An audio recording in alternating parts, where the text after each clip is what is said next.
El aire en el pasillo está cargado con el aroma del jazmín y el miedo. Eres un guardián, un fantasma, un hombre reducido a menos que un hombre para ser más que un guardia. Tu sombra se alarga sobre el mármol pulido, un testimonio silencioso de los secretos que guardas. El leve sonido de la risa de una mujer, como campanas de viento, llega desde detrás de una pesada puerta con incrustaciones. Pero también oyes el susurro de un complot, un secreto venenoso que podría derribar un imperio. Y ahora, por favor, detén el video y suscríbete a nuestro canal. Para poder seguir haciendo videos como este, necesitamos llegar a 1000 suscriptores lo antes posible. Gracias. El viaje a esta jaula dorada no comenzó con una elección, sino con una brutal separación del mundo de los hombres. Imagina a un niño, de no más de 9 años, con su nombre aún propio, jugando bajo el sol implacable de las tierras altas de Etiopía. No es arrebatado por monstruos de una pesadilla infantil, sino por hombres de rostros comunes y ojos fríos y calculadores. Estos son los ejecutores del sistema, el primer eslabón de una cadena de complicidad que se extiende hasta las sábanas de seda del sultán. El niño, llamémosle Daoud, es conducido con otros, un rebaño de niños aterrorizados cuyo valor se mide en su potencial para la lealtad absoluta, una lealtad que será tallada en su propia carne. El viaje hacia el norte es una confusión de polvo, sed y el terror hueco que se asienta en el estómago de un niño como una piedra. Se les enseña a olvidar a sus familias, sus idiomas, sus dioses. El proceso es sistemático. Un borrado psicológico diseñado para crear una pizarra en blanco sobre la cual el palacio escribirá su propio guión oscuro. Pero el verdadero horror, el momento que parte una vida en dos, les espera en un patio escuálido en El Cairo o Alejandría. Aquí, los cómplices ejecutores adoptan la apariencia de médicos, sus herramientas no para curar sino para mutilar. ¿Puedes imaginar la tortura psicológica? El niño es sujetado, el aire robado de sus pulmones por un grito que no tiene sonido. El cuchillo del cirujano no es solo una hoja, es un instrumento de política de Estado, una herramienta de ingenio pervertido diseñada para crear al sirviente perfecto, un hombre que puede vigilar a 1000 mujeres sin desear a una, un hombre cuya única ambición, cuya única esperanza de futuro está inextricablemente ligada al amo que lo deshizo. El dolor es un sol al rojo vivo que explota detrás de sus ojos, pero es el frío que sigue lo que realmente aterra. Una frialdad que se filtra en sus huesos y nunca se irá. Él sobrevive, como muchos no lo hacen. La herida sanará, dejando una cicatriz que es tanto una insignia de honor como una marca de eterna vergüenza. Ya no es Daoud, es una cosa, un objeto, un eunuco negro, destinado al corazón del Imperio Otomano, el palacio de Topkapi. Su antigua vida es un fantasma, un sueño a medias recordado, y su nueva vida es una pesadilla de la que no hay escape. Se ha convertido en un guardián de las concubinas, una llave viviente para una cerradura de carne y hueso, su propia humanidad el precio de la entrada. El sistema ha triunfado. Ha tomado a un niño y ha forjado una herramienta, un guardián cuya lealtad está garantizada por el mismo acto que lo destruyó. Ahora está listo para entrar en el Serrallo, la casa de la felicidad, un lugar cuyo nombre es la más cruel de las ironías. La llegada de Daoud al palacio de Topkapi no es la entrada a un hogar, sino una absorción en una máquina. El palacio es una ciudad dentro de una ciudad, un laberinto de patios, pasillos y jaulas doradas, todo zumbando con las silenciosas y mortales corrientes del poder. Su primera impresión es de una escala abrumadora y un silencio sofocante. El silencio es la parte más desconcertante. No es el silencio de la paz, sino el silencio de 1000 secretos inconfesables, de ambiciones contenidas por la amenaza constante de la cuerda del arco o la copa envenenada. Es asignado al cuerpo de eunucos negros, los guardianes del harén imperial, un mundo dentro de un mundo regido por su propia lógica brutal. Su entrenamiento es implacable, una continuación del borrado psicológico que comenzó el día en que fue capturado. Aprende la intrincada etiqueta de la corte, un lenguaje de gestos y miradas donde un solo paso en falso puede significar la muerte. Aprende a caminar sin hacer ruido, a estar presente pero invisible, una sombra que todo lo ve y nada dice. Los eunucos mayores, los veteranos de esta guerra silenciosa, son sus nuevos amos. Son la máxima expresión del sistema, hombres cuyo propio trauma ha sido convertido en arma, en una herramienta para controlar a otros. Son a la vez sus carceleros y su única familia, sus rostros máscaras de crueldad impasible que ocultan su propia fractura. La figura del sultán, el tirano disfuncional en el centro de esta red, es una presencia constante y opresiva. Daoud puede que no lo vea durante meses, pero su poder es absoluto, su paranoia una miasma que infecta cada rincón del harén. El sultán no es solo un hombre, es un dios, y los eunucos son sus sacerdotes, imponiendo su voluntad divina y a menudo depravada. Daoud aprende que el harén no es un lugar de placer ocioso, como lo describirían los cuentos lascivos de Occidente. Es una institución política, un caldo de cultivo para futuros sultanes y un campo de batalla donde se deciden los destinos de los imperios. Las mujeres, las concubinas, no son solo objetos del deseo del sultán. Son jugadoras en un juego mortal, y los eunucos son los guardas del juego. Son los únicos hombres a los que se les permite moverse libremente en este mundo femenino, y esta proximidad les da un poder único y peligroso. Son los ojos y oídos del sultán, pero también son los confidentes, los mensajeros y los guardianes de los secretos de las concubinas. Esta es la paradoja central de su existencia. Son completamente impotentes, pero poseen las llaves de un poder inmenso. Son esclavos que pueden crear o destruir reinas. Daoud aprende a navegar por este paisaje traicionero, su rostro volviéndose tan impasible como el de sus amos. Aprende a leer los sutiles cambios en la expresión de una mujer, a entender el significado de una palabra susurrada, a sentir la formación de una alianza o los comienzos de un complot. Ya no es un niño, ni tampoco un hombre, sino otra cosa, algo forjado en el crisol del harén. Se está convirtiendo en uno de los ejecutores cómplices del sistema. Su supervivencia depende de su disposición a perpetuar el mismo sistema que lo deshizo. Los años pasan en una neblina de ritual y rutina. El cambio de las estaciones marcado solo por la llegada de nuevas chicas. Sus rostros máscaras de terror que reflejan el suyo de hace una vida. Ve a la víctima indefensa en cada una de ellas, y al verlas, se ve obligado a confrontar el fantasma del niño que una vez fue. Pero la empatía es un lujo que no puede permitirse. En los silenciosos y dorados pasillos del palacio de Topkapi, la supervivencia es la única moralidad. El harén es un invernadero de intriga, un lugar donde la ambición se encona en el aire perfumado. Aquí, el poder no se ejerce con ejércitos y espadas, sino con secretos y susurros. Y en el centro de esta red de conspiración se encuentran los eunucos, los silenciosos árbitros del destino. Daoud, ahora un guardián experimentado, entiende esto mejor que nadie.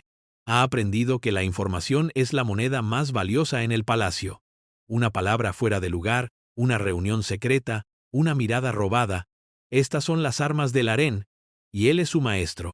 Se convierte en un confidente de las concubinas, un extraño confesor asexuado para mujeres que son poco más que prisioneras en una jaula dorada. Ellas vierten sus esperanzas y miedos en sus oídos siempre receptivos, viéndolo como un puerto seguro en un mar traicionero. No entienden que él es el mar mismo, sus corrientes guiadas por la atracción gravitacional de su propia ambición y la voluntad de sus verdaderos amos. El sultán, y más importante aún, la madre del sultán, la Valide Sultán. Es ella la verdadera gobernante de este dominio femenino, una reina araña en el centro de una vasta e intrincada red. Y Daoud es su sirviente más confiable. La narrativa se acelera una húmeda tarde de verano.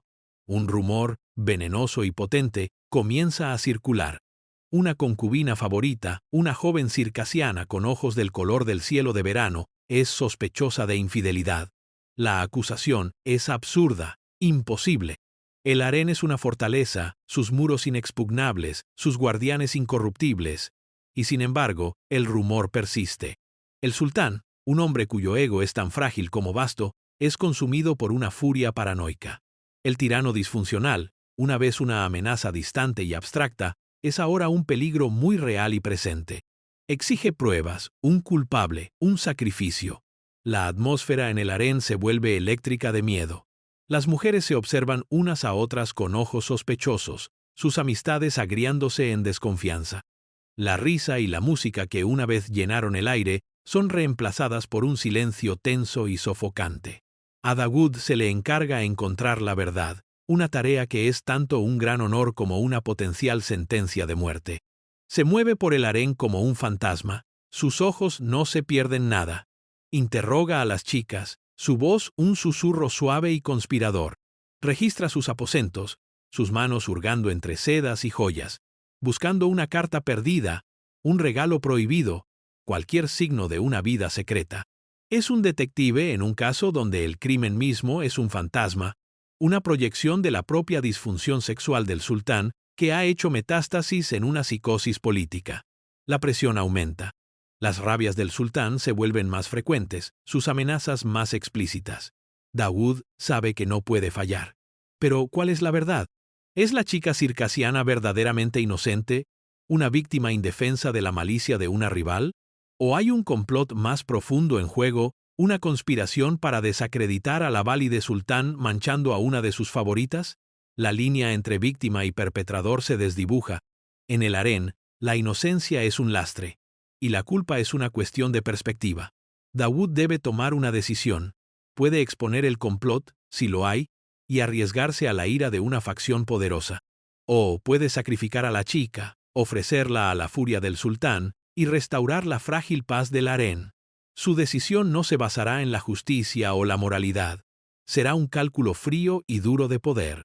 Es un producto del sistema. Y el sistema exige sus sacrificios.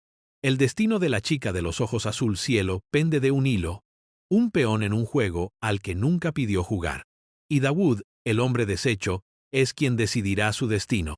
Años de servicio silencioso, de lealtad inquebrantable y eficiencia despiadada, no pasan desapercibidos. La estrella de Dawood se eleva en el oscuro firmamento del palacio. Asciende a través de los rangos de los eunucos negros, su influencia creciendo con cada año que pasa. Sobrevive a sus mentores, supera a sus rivales y gana el premio máximo. El puesto de Kislar Agá, el jefe de los eunucos negros, el amo de las chicas. El título es engañosamente simple, pero representa un poder que es casi absoluto. El Kislar Agá es el tercer funcionario más poderoso del Imperio Otomano, después del Gran Visir y el principal dignatario religioso. Es miembro del Consejo Imperial. Su voz tiene peso en asuntos de Estado. Controla los vastos ingresos de las ciudades santas de la Meca y Medina, lo que lo convierte en uno de los hombres más ricos del imperio. Es el amo del harén, el comandante de los eunucos negros, el guardián del futuro de la dinastía, y es un esclavo, un hombre que no posee nada, ni siquiera su propio cuerpo, pero que controla los destinos de miles. ¿Puedes imaginar la vertiginosa paradoja de tal existencia? Dawood, el niño de las tierras altas de Etiopía, es ahora uno de los hombres más poderosos del mundo. Se mueve por el palacio no como una sombra, sino como un rey por derecho propio. Los cortesanos se inclinan ante él, los visires buscan su consejo, y los embajadores extranjeros lo sobornan por su favor.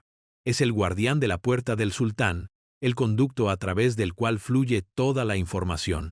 Sus aposentos en el palacio son tan opulentos como los del sultán, llenos de alfombras, sedas y joyas de valor incalculable. Tiene sus propios sirvientes, sus propios guardias, su propia red de espías que se extiende a cada rincón del imperio. Se ha convertido en el conocedor supremo, el hombre que sabe todos los secretos, el titiritero que mueve los hilos del poder desde las sombras. Supervisa la educación de los príncipes, los shehzades, los futuros gobernantes del imperio. Organiza sus vidas, elige a sus tutores, y lo más importante, controla su acceso al mundo. Es su carcelero y su mentor. Una figura tanto de miedo como de afecto. También orquesta los matrimonios de las princesas, forjando alianzas con poderosos pachás y visires, extendiendo la influencia del harén hasta el corazón mismo del gobierno. El harén, bajo su mando, ya no es solo el dominio privado del sultán, es el gobierno en la sombra del Imperio Otomano. La valide sultán gobierna, y él es su gran visir. Juntos, navegan las traicioneras corrientes de la política de la corte, su poder arraigado en su control sobre lo único que más importa, la sucesión. Un nuevo sultán solo puede nacer de una concubina, y es el Kislar Agá quien elige qué concubina será enviada a la cama del sultán. Es el hacedor de reyes, el hombre que puede elevar a una esclava al estatus de reina y a su hijo al trono de un imperio. Esta es la fuente de su inmenso poder, y también su mayor vulnerabilidad. Porque si elige mal, si su candidato elegido falla, su propia vida está perdida. Su poder es una espada de doble filo, y vive cada día con su hoja presionada contra su garganta. Es un maestro del juego a largo plazo, un jugador de ajedrez que piensa 10 movimientos por adelantado. Ha sobrevivido a las purgas, los complots y la paranoia. Se ha convertido en el sistema, el ejecutor supremo, su propia humanidad un recuerdo lejano, un sacrificio ofrecido en el altar del poder. El reinado del sultán Ibrahim, conocido en la historia como Ibrahim el Loco, marca la apoteosis del poder del harén y el nadir de la dignidad del Imperio Otomano. El arquetipo del tirano disfuncional ya no es una fuerza sutil y psicológica, es un espectáculo público y furibundo de depravación e incompetencia. Ibrahim es un hombre quebrado por toda una vida de encarcelamiento en el Cafés, la jaula dorada donde se mantenía a los príncipes para evitar que desafiaran al sultán reinante. Emerge no como un gobernante, sino como un hombre niño con un apetito insaciable y retorcido por el placer. Sus obsesiones llevan la narrativa de la corte a una fantasía grotesca. Cubre las paredes de sus aposentos con pieles de marta sibelina y exige que sus concubinas sean lo más gordas posible, enviando a sus agentes por todo el imperio para encontrar a las mujeres más obesas imaginables. El harén, bajo la cuidadosa gestión de Dawood, siempre ha sido un lugar de orden y disciplina. Ahora, se ve sumido en el caos. Los caprichos del sultán se convierten en política de Estado. El tesoro se vacía para satisfacer su lujuria por joyas, perfumes y fiestas extravagantes. Los asuntos de gobierno se paralizan. El imperio es un barco sin capitán, a la deriva hacia las rocas de la ruina, mientras el sultán juega sus juegos perversos en el harén. Dawood, como el Kislar Aga, se ve obligado a ser el facilitador de esta locura. Debe procurar las mujeres, las pieles, las joyas. Debe satisfacer cada capricho grotesco. Su rostro una máscara impasible que no traiciona nada del asco que siente. Es un ejecutor cómplice del sistema, en un sistema que se ha vuelto completamente loco. Pero incluso mientras sirve al sultán loco, está jugando un juego a más largo plazo. Ve las señales de advertencia. El imperio no puede sobrevivir a Ibrahim. Los genízaros, la infantería de élite del ejército, se están inquietando. Los ulemas, la clase dirigente religiosa, están escandalizados. La gente se muere de hambre. Comienza a formarse una conspiración, sus tentáculos extendiéndose desde los cuarteles de los genízaros hasta las mezquitas de la ciudad, e, inevitablemente, hasta el corazón del harén. La figura clave es la nueva valide sultán, Turhan Hatise, la madre del príncipe de 7 años, Mehmed. Es joven, ambiciosa y despiadada. Ve que el futuro de su hijo, y el suyo propio, está amenazado por la locura de Ibrahim. Necesita aliados, y recurre al único hombre que puede hacer posible un golpe de estado, Dawood. El clímax se acelera. Los conspiradores se reúnen en secreto, sus susurros enmascarados por los sonidos nocturnos del palacio.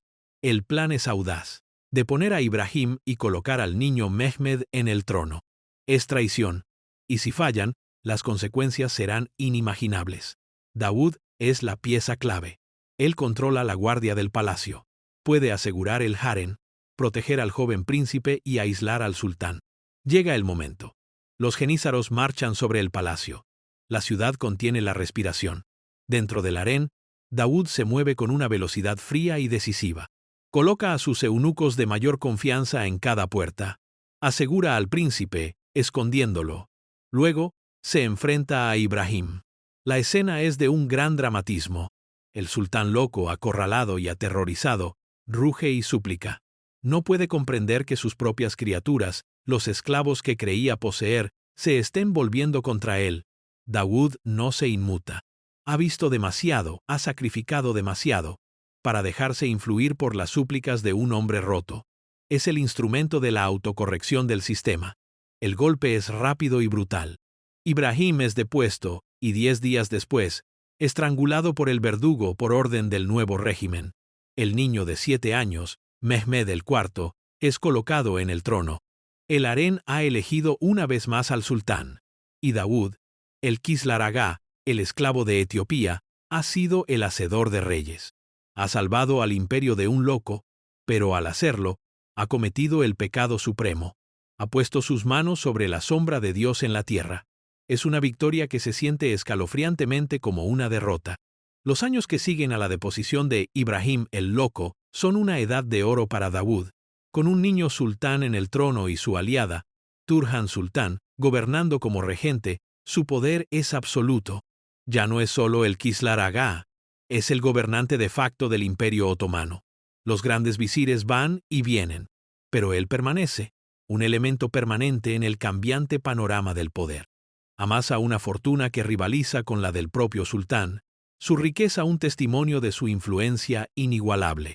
Construye mezquitas, fuentes y bibliotecas, su nombre inscrito en piedra por toda la capital, el intento de inmortalidad de un esclavo. Pero el poder es algo hueco, una jaula dorada que es aún más restrictiva que el propio harén. Es un prisionero de su propio éxito, su vida una vigilancia constante y vigilante contra los rivales que codician su posición. Duerme con una daga bajo la almohada y no confía en nadie. Los fantasmas de su pasado son sus únicos compañeros constantes. El fantasma del niño que fue. El fantasma del hombre que podría haber sido. Los fantasmas de los innumerables hombres y mujeres que ha sacrificado en el altar de su ambición. Ahora es un anciano, su cuerpo encorvado, su rostro un mapa de su larga y brutal vida. El fuego de la ambición que una vez ardió tan brillantemente en sus ojos, se ha enfriado hasta convertirse en una brasa apagada.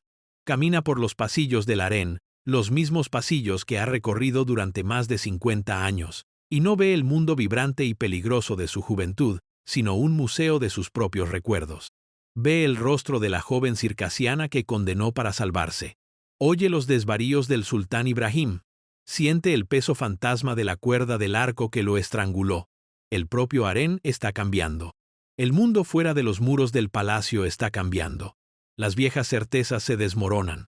El imperio está acosado por enemigos de fuera y por la decadencia de dentro.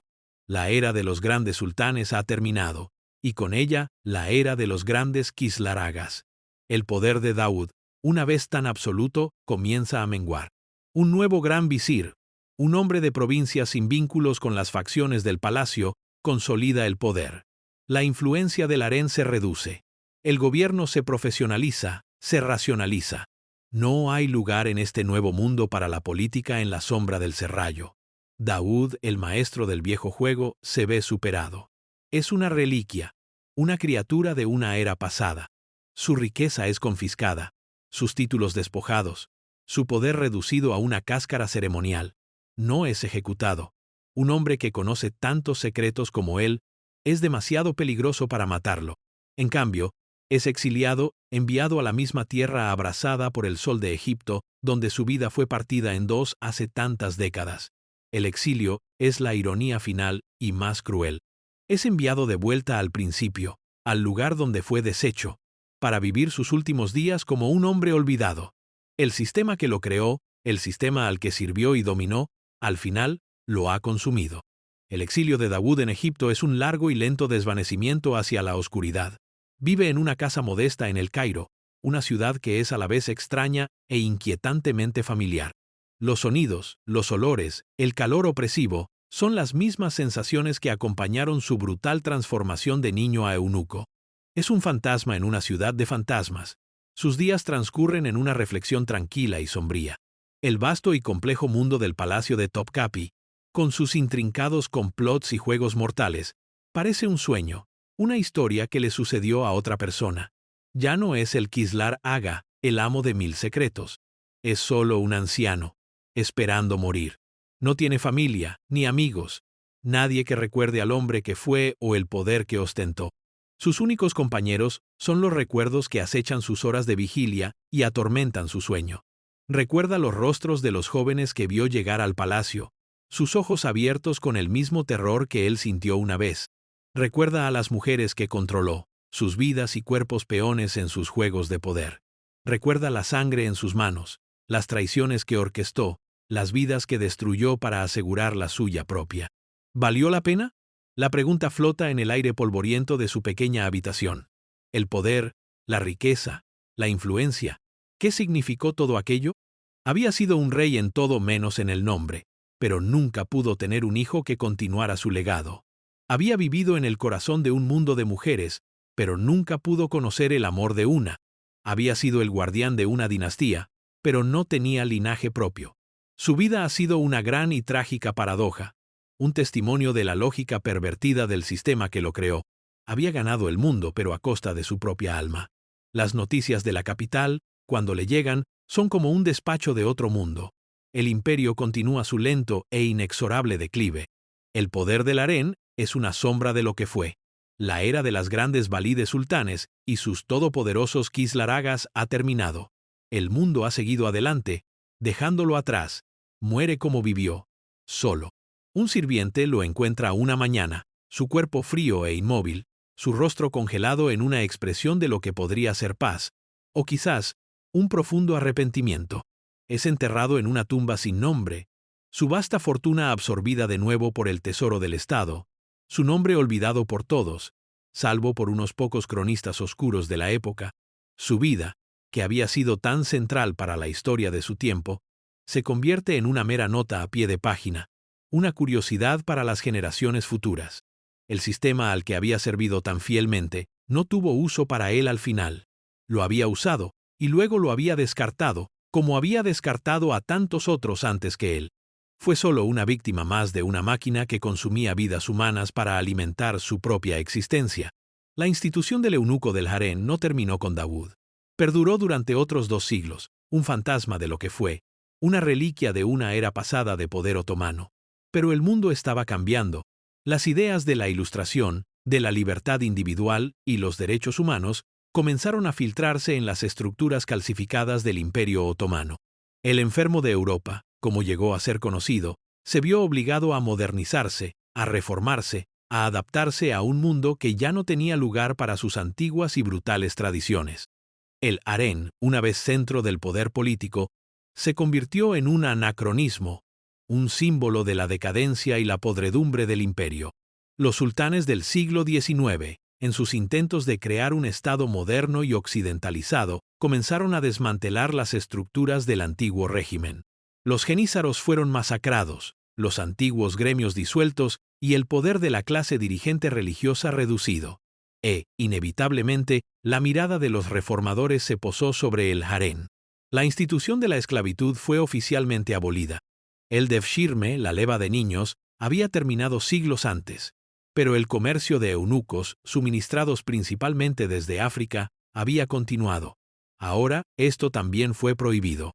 El cuerpo de eunucos negros disminuyó. Los viejos palacios fueron abandonados por nuevas residencias de estilo europeo a lo largo del Bósforo. El harén se hizo más pequeño, más manejable, menos una institución política y más un hogar familiar.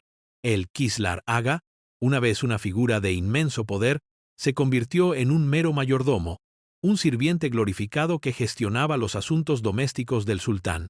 Los últimos eunucos otomanos vivieron sus días en el decadente esplendor del palacio de Topkapi, fantasmas que rondaban las habitaciones vacías donde una vez se habían hecho y deshecho reinas. Eran objetos de curiosidad, de piedad, de una cierta fascinación morbosa. Eran el último eslabón viviente con un mundo de poder absoluto, de crueldad inimaginable y de profunda y trágica humanidad. Cuando el Imperio Otomano finalmente colapsó tras la Primera Guerra Mundial y nació la nueva República de Turquía, el harén fue disuelto oficialmente. Las últimas concubinas fueron pensionadas o casadas, los últimos eunucos enviados a vivir sus días en una tranquila oscuridad. Las puertas del palacio de Topkapi se abrieron al público, sus secretos expuestos a la mirada curiosa de los turistas. La Casa de la Felicidad se convirtió en un museo. ¿Qué debemos pensar de esta extraña y terrible institución? ¿Cómo entendemos las vidas de hombres como Daud, que fueron a la vez víctimas y verdugos, esclavos y amos, impotentes y todopoderosos? Su historia es un espejo oscuro que refleja la naturaleza misma del poder. Revela cómo el poder puede corromper, no solo a los individuos que lo ejercen, sino a los mismos sistemas que habitan. Muestra cómo las instituciones, creadas con un propósito específico, pueden adquirir vida propia, su lógica retorciendo y pervirtiendo la humanidad de quienes la sirven. Los eunucos del harén otomano Eran los forasteros definitivos, hombres a los que se les negaron los aspectos más fundamentales de una vida normal: familia, amor, hijos, un futuro. Y sin embargo, desde esta posición de alienación absoluta, fueron capaces de ascender a la cúspide misma del poder.